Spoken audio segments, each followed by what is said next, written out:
सम्मानित जन सभी को प्रणाम। YouTube चैनल सच्ची बातें में आपका हार्दिक स्वागत है।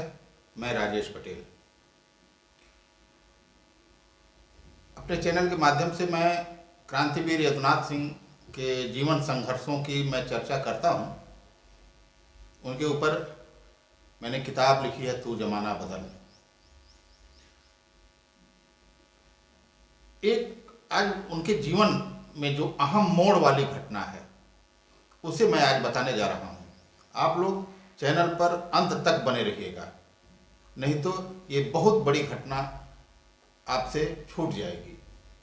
जिस जमाने में देश भर के सारे पीपे के पुलों पर पथकर लगता था, एकमात्र पुल पर पथकर माफ हुआ, वो भी यदुनाथ सिंह के आंदोलन के चलते।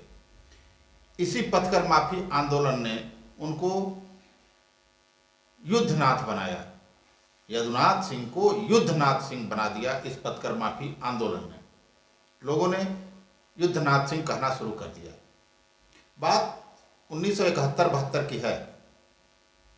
यदुनाथ सिंह जी बीएचयू में केमिकल इंजीनियरिंग के छात्र थे।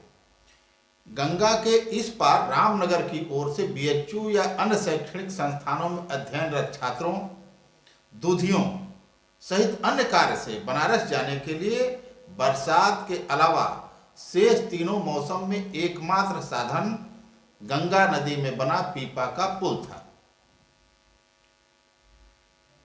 बरसात में स्टीमर चलता था। इस पर पैदल, साइकिल से लेके हर तरह के वाहन पर कर लगता था। आप चाहे जिस भी मुसीबत में हो, बिना कर चुकाए आने जाने की अनुमति नहीं थी। यदुनाथ सिंह भी गरीब परिवार से ही ताल्लुक रखते थे।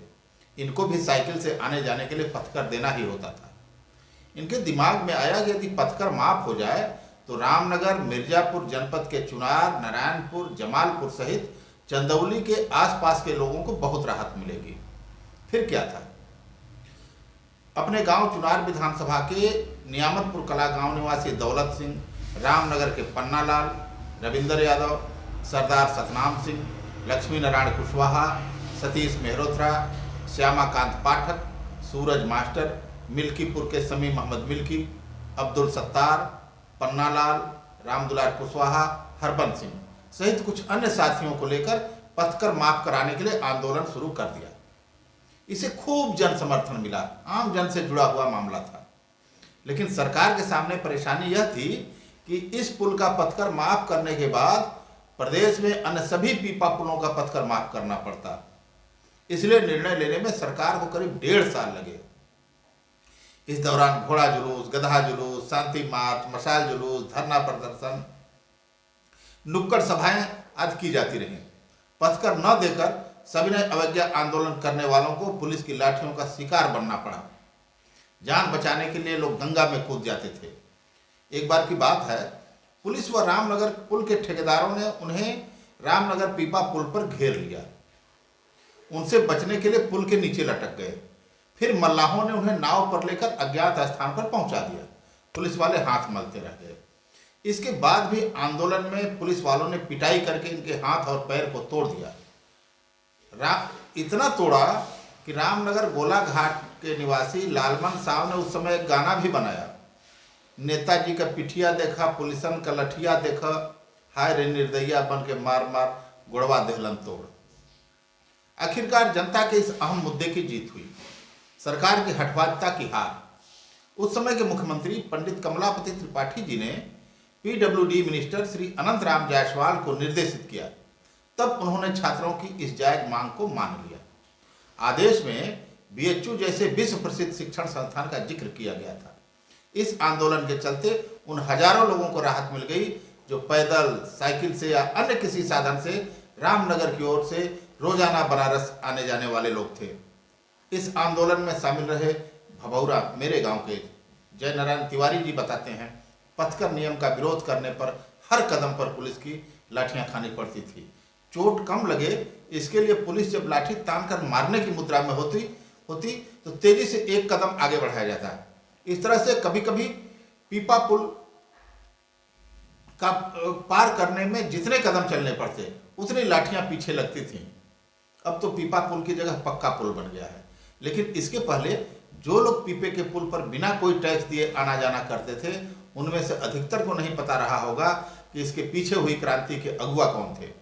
कितने लोगों ने पुलिस की लाठियां खाई। वास्तव में इस असंभव कार्य को संभव कर दिखाया था यदुनाथ सिंह वो उनके हठी साथियों ने, जिनको न मौत का डर था न जेल जाने का। पुलिस की मार की तो कोई परवाह ही नहीं थी। यदुनाथ सिंह किसी भी आंदोलन में खुद कहते थे कि मार खा लेंगे लेकिन किसी पुलिस वाले पर हाथ नहीं उठाना है। उनके साथी उनकी इस बात को मानते भी थे। इस आंदोलन में यदुनाथ सिंह के एक साथी राजकुमार की मौत भी हो गई थी। आज तक उनके शव का पता नहीं चला। इसी आंदोलन के साथ ही रामनगर स्थित पीएन सिंह राजकीय इंटर कॉलेज समेत आदित्य नारायण राजकीय इंटर कॉलेज चकिया व विभूति नारायण सिंह राजकीय इंटर कॉलेज ज्ञानपुर में फीस माफी की भी मांग की जा रही थी। फीस माफी आंदोलन में एक बार रामनगर के पीएन सिंह इंटर कॉलेज में गए, पीएन सिंह राजकीय इंटर कॉलेज में गए तो उसी समय इनको गिरफ्तार करने के लिए पुलिस आ गई थी। इसके बाद यदुनाथ सिंह ने खुद को प्रधानाचार्य के कमरे में बंद कर दिया था। दरोगा इनको बाहर निकलने के लिए बुलाते रहे, लेकिन इन्होंने कहा कि जब तक डीएम नहीं आते तब तक वे बाहर नहीं निकलेंगे। आखिरकार डीएम आए और बोले, अरे भाई यदुनाथ सिंह, मैं आ गया हूँ, आप बाहर निकलो। तब यदुनाथ सिंह दरवाजा खोलकर बाहर आए। फिर उनसे छात्रों की फीस माफी को लेकर वार्ता की। इसमें सफलता मिली। इन दो आंदोलनों की सफलता ने यदुनाथ सिंह को काफी लोकप्रियता दी। जन जन के नायक बन गए। उनको यदुनाथ सिंह के बजाय युद्धनाथ सिंह भी लोग कहने लगे। इसके बाद रामनगर में महिला डिग्री कॉलेज की स्थापना के लिए भी बड़ा आंदोलन किया। तमाम यातनाओं के बावजूद प्रशासन को अपनी मांग के सामने झुकने को मजबूर किया और आज महारानी महाविद्यालय के रूप में डिग्री कॉलेज सामने है। उन्होंने 9 दिसंबर 1967 को अपनी डायरी में लिखा था, परिस्थितियों से अवगत होते हैं हमारे भारत के गरीब नागरिक हैं, वही वस्तुतः देश के सच्चे कर्णधार हैं। मैं एक घटना का और जिक्र करूंगा। आज जनता की किसानों की समस्या के लिए सिंचाई मंत्री भोला शंकर मौर्य थे, उनसे भिड़ गए थे। जनता के साथ खड़े होकर तंत्र से भिड़ने की घटनाएं तो अनगिनत हैं, लेकिन कुछ घटनाएं ऐसी हैं जो 30 से 40 साल 45 साल का समय बीतने के बाद भी लोगों की जुबान पर है। यह घटना 1985 की है। क्षेत्रीय जनता की मांग को देखते हुए कुछ गांवों में सरकारी नलकूप स्थापित कराने के लिए यदुनाथ सिंह उस समय के सिंचाई राज्य मंत्री भोला शंकर मौर्य के विधानसभा के मुख्य भवन स्थित कार्यालय में गए। सिंचाई ट्यूबवेल, वहां सिंचाई राज्य मंत्री जी मौजूद थे। यदुनाथ सिंह ने अपनी मांगों से संबंधित पत्र सिंचाई राज्य मंत्री को सौंपा और निवेदन किया कि संबंधित गांवों में सिंचाई की बड़ी समस्या है, यथाशीघ्र नलकूपों की स्थापना करा दी जाए तो बड़ी कृपा होगी। मंत्री जी ने आश्वस्त भी किया कि शीघ्र ही काम हो जाएगा। मामला खेती किसानी से जुड़ा था, लिहाजा वे खुद ही रुचि लेकर काम कराएंगे। यदुनाथ सिंह प्रणाम करके चले आए। उस समय विधानसभा का सत्र भी चल रहा था। 4-5 दिन के बाद यदुनाथ सिंह ने फिर सिंचाई राज्य मंत्री के ऑफिस में जाकर उनसे पूछा।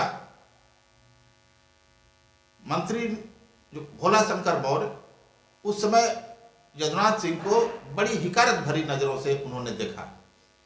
विधायक जी कहा कि विधायक जी, इतनी जल्दी भी तो नहीं होगा जितना आप चाहते हैं, सरकारी काम में बहुत सारी औपचारिकताओं को पूरा करना होता है। उन्होंने यदुनाथ सिंह को बैठने के लिए भी नहीं कहा। मंत्री का यह व्यवहार व भाषा यदुनाथ सिंह को पसंद नहीं आई। उन्होंने आव देखा न ताव।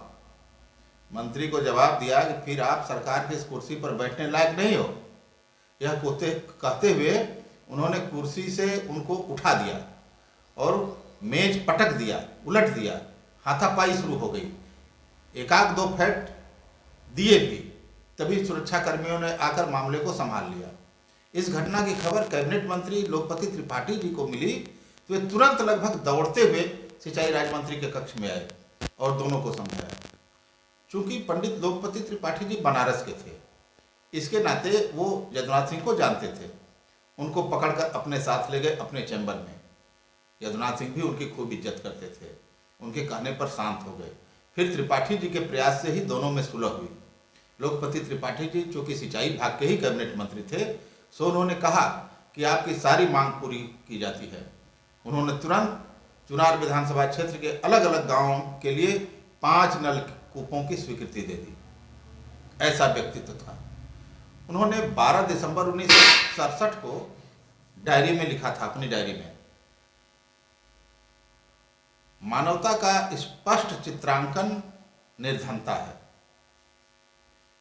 निर्धनता मानवता का स्पष्ट चित्रांकन है। आज बस इतना ही। अगली कड़ी में फिर मिलेंगे किसी दूसरी घटना के साथ। आप मेरे चैनल पर बने रहें, सब्सक्राइब कर लें, बेल आइकन का बटन दबा लें। इसी निवेदन के साथ प्रणाम, नमस्कार, सब्बा खैर।